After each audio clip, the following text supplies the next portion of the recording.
It's Saturday morning and 5-year-old Amanda sits, eyes glued on her favorite cartoon, Scooby-Doo. The question running through her mind is, who did it? Fast forward 8 more years to Monday night, and 13-year-old Amanda is entranced by her new favorite show, Castle. The question now running through her mind is, why did they do that? And finally, jump forward 4 more years to a Sunday evening, and you'll find 17-year-old Amanda fixated on Dateline, asking herself, how do you figure out who did that and how they did that? The answer is science. As Brian Greene once said, science is a perspective. Science is the process that takes us from confusion to understanding in a manner that's precise, predictable, and reliable. A transformation for those lucky enough to experience it that is empowering and emotional. This year in ISM, I am striving to understand a process that takes heinous crimes from being confusing and unclear to being factual and understandable through forensic pathology.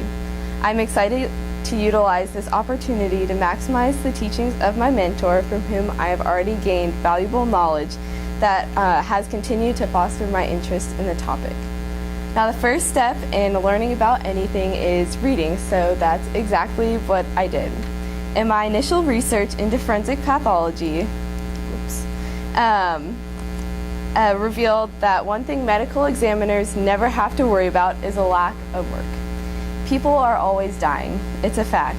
But to achieve this high-level position comes at a cost, nearly 10 years of post-undergraduate studies. This includes medical school, a residency, and finally a fellowship in forensic pathology. Despite being an extremely ambitious endeavor, all of the forensic pathologists that I interviewed said that with the right mindset and support system, medical school is quite doable.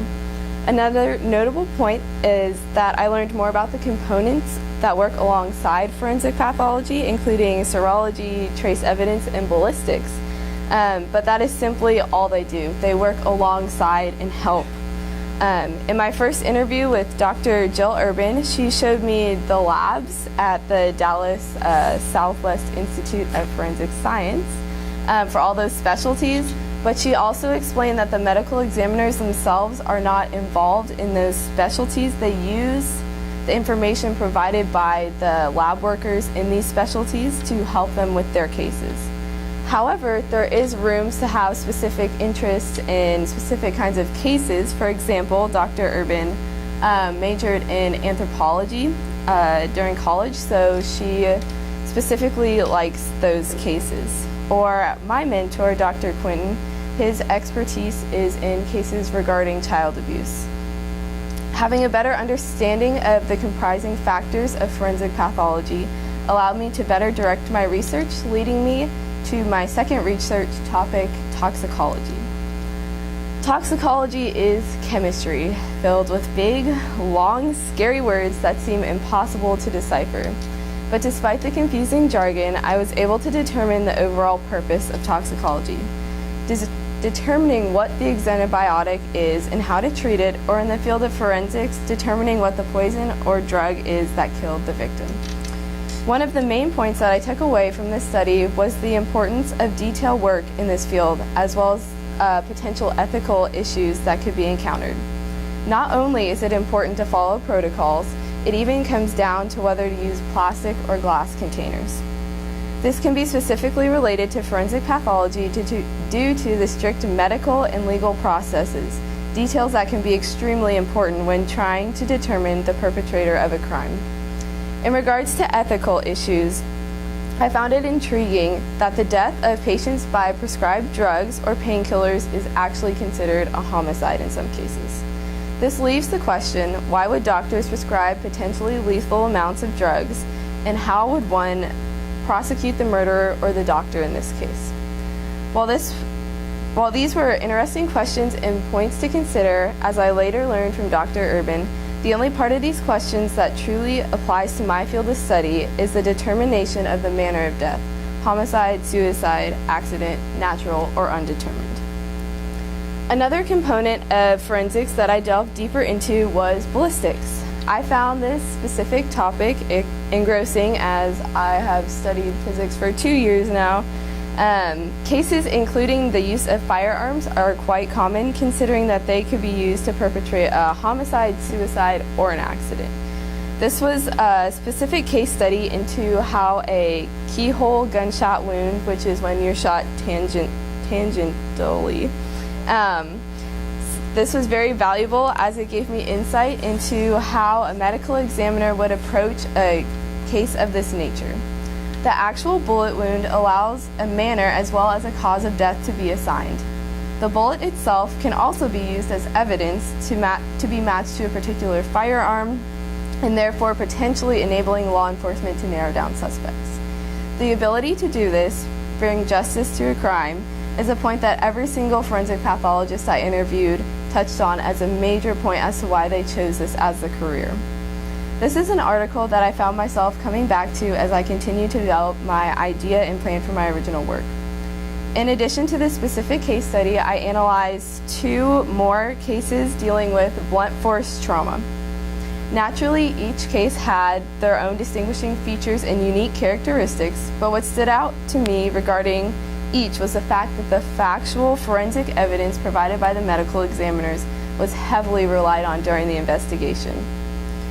The extensive detail provided by the scientific findings allowed for more concrete evidence that helped the jury determine whether to convict or not. To be able to gather all of this information, medical examiners have an immense knowledge of many topics that I began to scratch the surface in on my next source, which is a textbook that my mentor lent me, and it's been very valuable because it's a more accurate source about the work and knowledge of specifically forensic pathologists, dealing less with the components of forensic sciences overall. In the first few chapters, it directly addressed the medical legal system and how it operates, time of death, and natural causes of death. In summary, the medical examiner system, while the most accurate source of scientific facts regarding death, is not a system without flaws. And when TV shows pronounce that a person has been dead for exactly 2.75 hours, they're wrong. There's no way to tell exact times. In most cases, the most narrow window can be for a time of death is 3 to 6 hours. And in regards to natural ways to die, which there is a lot of, they do not commonly become medical examiner autopsy cases. While a textbook is an excellent source of information, nothing beats the expertise of individuals in the field. Overall, I found the interviews with professionals to be more informative and useful than any of the individual research studies that I conducted. Having experienced pathologists share their personal knowledge and advice was extremely beneficial and insightful. As I previously mentioned, my first interview was with Dr. Jill Urban, a medical examiner for Dallas County. What I found most interesting from this interview is the fact that in counties under a certain population size, there is a deputy of the peace rather than a medical examiner. I learned from this interview and further reading that these individuals have no medical training, which, as one can imagine, leads to many discrepancies and legal issues regarding the cause and manner of death. This idea is also one that I have discussed in depth with my mentor, Dr. Reed Quinton, who is the Deputy Chief Medical Examiner of Dallas County and a professor at UT Southwestern. From him, I most importantly learned that while forensics is science with facts, evidence, and truths, there are lots of areas that are considered gray. In spite of the limitations of some findings, it is most important to use the evidence to bring justice to the world, something that he interestingly finds most often in cases related to child abuse. While this may be a surprising logic, I, for one, had never thought of it this way. Another forensic pathologist, Dr. Emily Ogden, also agreed. However, she differs from my mentor, in that her specific interest is in cases with young babies and fetuses. At first, I was extremely surprised to hear this because I hadn't really thought about horrors like this happening to babies. However, once hearing that Dr. Ogden had almost chosen pediatrics as her specialty, it made more sense as to why she found more connection in these cases. In regards to choosing a specific specialty, I specifically remember her words, advising me to keep an open mind and to choose a specialty that could hold my interest for the rest of my life, because that's what it's going to have to do. Similarly to Dr. Ogden, Dr. Rahman, a forensic pathology fellow at UT Southwestern, expressed similar advice in regards to pursuing an education. Aside from this, a major point of discussion was the difference in firearm suicide rates in her home country, Canada, and the United States. This intrigued me so much that I did more personal research about the topic and have decided to complete my original work over the subject. The most resonant piece of advice Dr. Rahman left me with is that forensic pathologists have the ability to create change and do good, which is what is most appealing to me about this job. My final interview was with Dr. Ventura, another forensic pathologist for Dallas County, who is helpful and insightful into the daily workings of the office and how the medical legal system generally operates. She also mentioned that being a forensic pathologist is family friendly. The hours, they work from 7:30 to 3:30 every day, and they work one weekend a month, but then the following week they get 2 days off, so it's kind of a good deal. After completing all of my interviews, I was fortunate in that Dr. Quinton agreed to be my mentor. I've already learned so much from him and have had the opportunity to participate in amazing educational experiences and cannot wait to see what the rest of the year has to offer. At this point, you're probably thinking, wow, that is a dark occupation to want to pursue, and I can't necessarily say that you're wrong, but there is a certain aspect of beauty to this form of science. It is through the findings of scientific procedures that justice can be served, bringing finality and closure to the grieving and a sense of right to a major wrongdoing. My passion for helping people will be satisfied in my future career by bringing justice to those who can no longer speak for themselves and their loved ones. Ultimately, my goal is to be a forensic pathologist, meaning that my years of being a student are only half over.